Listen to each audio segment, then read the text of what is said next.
the head of school, school management committee members, teachers, students, media personnel, ladies and gentlemen. It is definitely a pleasure to be here at this school. I have heard a lot about this school, but to be here in person and to meet the teachers, students, and the school management committee just makes me happy that I'll be able to meet another family, school family, and discuss matters related to education and to see how best the ministry can assist the school management committee, the principal, as well as the students, including teachers, in making the education system better for all of us. Education is so important in the life of our students, and education is the gateway for progress. And the government strongly believes that we need to, and we must, and we are investing in the education sector. We know that we'll be able to get better returns if we invest in the education sector. For any country to progress, you need to have a knowledge-based society.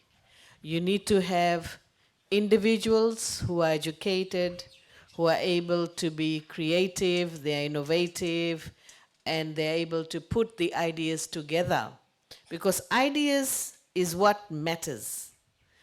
And making informed decision so that you can put number of ideas that you can justify and you can make it work, that's what we want to see. Because without this innovation, the country or the world or the global village that we live in will remain the same. There'll be no change. Everyone will be the same. But in recent years, you all have witnessed the innovation that has taken place globally. For example, not too long ago, we used to have computers, but computers used to be so big, heavy. Even the phones were complicated, complex. I still remember those days where we had to dial the numbers. Remember? We had to dial the numbers. No more now. Press of a button, you can make a call. But definitely somebody must have thought about this. Somebody had this bright idea of what can be done. And because of that one individual, we can see how that particular innovation has made our life much better. No more dialing, no more keeping the phone in the house. Now, each one of you, you carry your phone in your pocket. And you can make a call from anywhere you like. That's why it's called mobile phones. And similarly, if you look at the social media, not too long ago, again, there was nobody knew about social media. But we've seen slowly how the Facebook came into existence, Instagram, Twitter, and there are many other applications that are available. And in this day and age, now what we see is e-commerce. In other words, you can do your shopping sitting in the comfort of your home. And these are innovative changes which can be connected to the education, right? So education is not just about passing exams, right? It's more than that. It's about holistic development of a child. And as parents, we should be able to allow our children to pursue their dream. We should encourage them, support them in becoming whoever they want to become. If they want to become a pilot, so be it. If they want to become, say, for example, a radio announcer, that's fine. If they want to become a sports person, why not? Or if they want to become a good dancer, that's equally fine. Because all these professions that we are talking about builds a community and builds a nation. Let's not forget that a nation, we tend to think that way, that as if all our children who go to schools, one day they all got to have a degree and they should become doctors, lawyers, nurses, teachers, and so forth.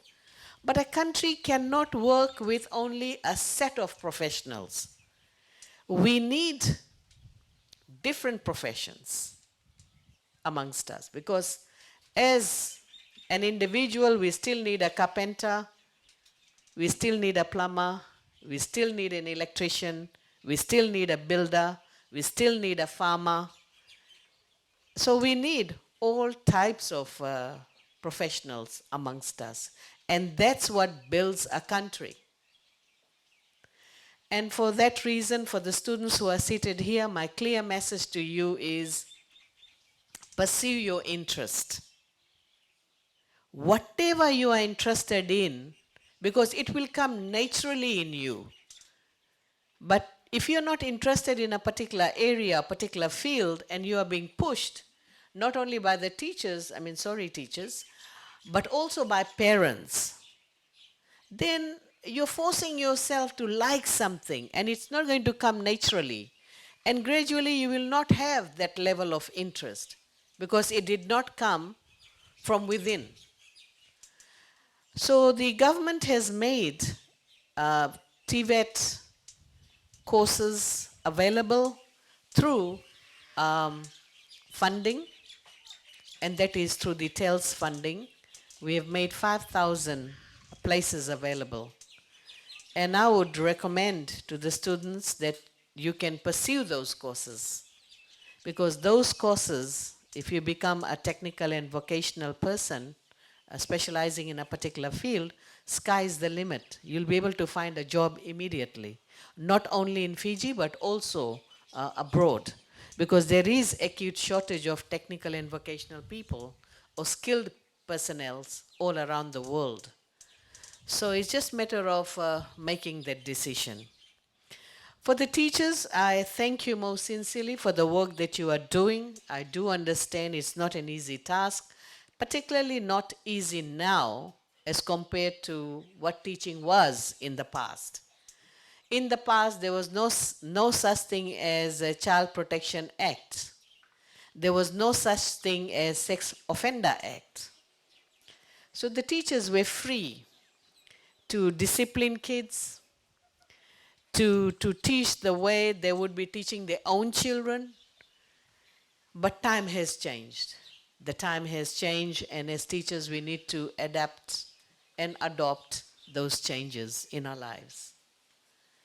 I understand there are some teachers who are finding it difficult to embrace the change, the global change that has been introduced. However, we need to comply with the laws. We need to meet certain requirements when it comes to child protection. And I will simply say to the teachers that sometimes you can be very, very angry because a child has done something, just like your own children at home. Right? Because it's your own children, you can discipline them the way you like. Nobody will know. But when it comes to disciplining the children, your own students, obviously the parents have other views, and you need to make sure that you follow the Child Protection Act and do what is required of us to do based on the various laws that we have in place.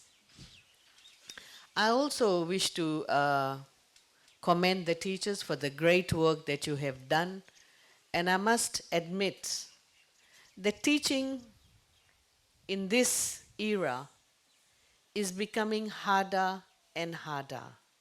It's not easy. It's not a walk in the park. It's tough. And we need to prepare our teachers to deal with the various challenges they face in the school system. And challenges are not just one or two. There are many challenges.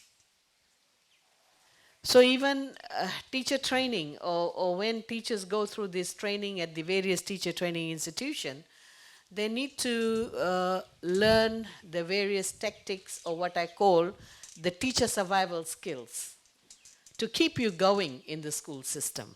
It's very crucial that you must develop those teacher survival skills.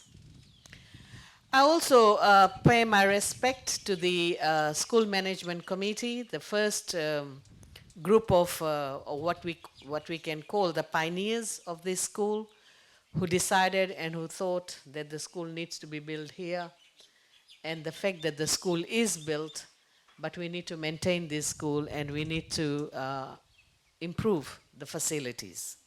So my meeting with the school management committee would be one that will focus on ways to improve the school and what certain recommendations they would like to make, so that we can include in our budget and present it to the Ministry of Economy for certain funding.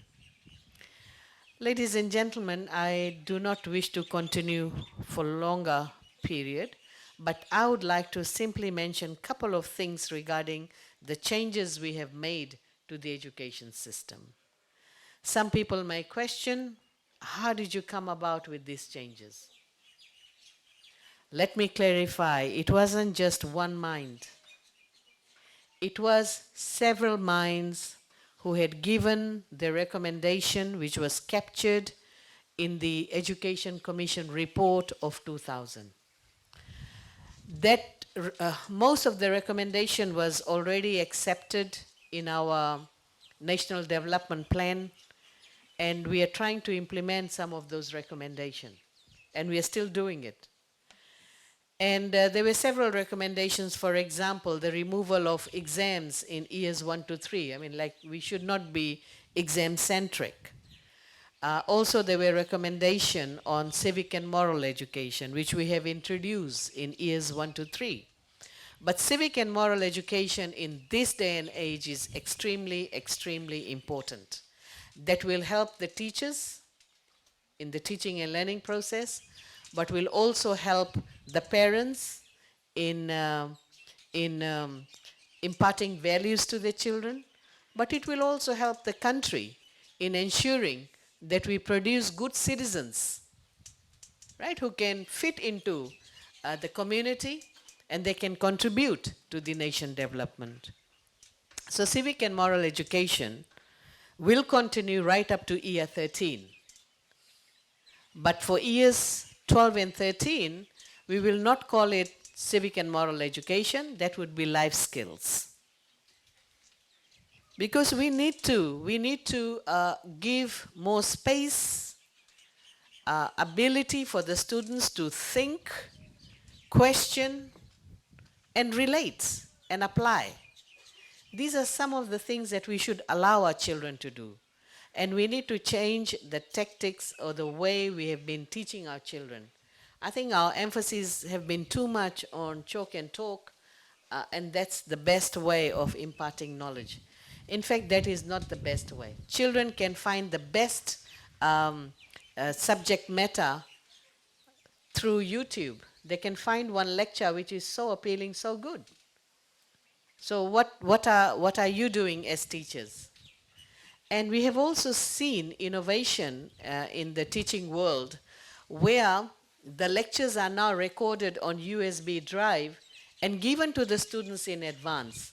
So they go through those lectures and they come to school, and that's when the teachers can have discussion group, activities, Q&A session, practicals, or excursions. And through that process, the students are able to understand the concepts better. So again, ladies and gentlemen, the whole teaching world is changing, education is changing, and we need to change with time. All right, and again, as I mentioned earlier on, if the government is making the investment, we want the best return for the money that we put in. Gone are the days when parents had to fork out money for the children's tuition, for textbooks, for school uniform, for bus fares and boat fares. No more now. All that is provided by the state. So only thing we expect is value for money, which means the students, when they finish the secondary school, they should be able to become good citizens of this country. They should be able to improve the quality of life and improve the quality of life of their family. And finally, they should be able to contribute to the nation development. So with these words, ladies and gentlemen, Vinaka Vakalevu, thank you very much. And I look forward to further discussion.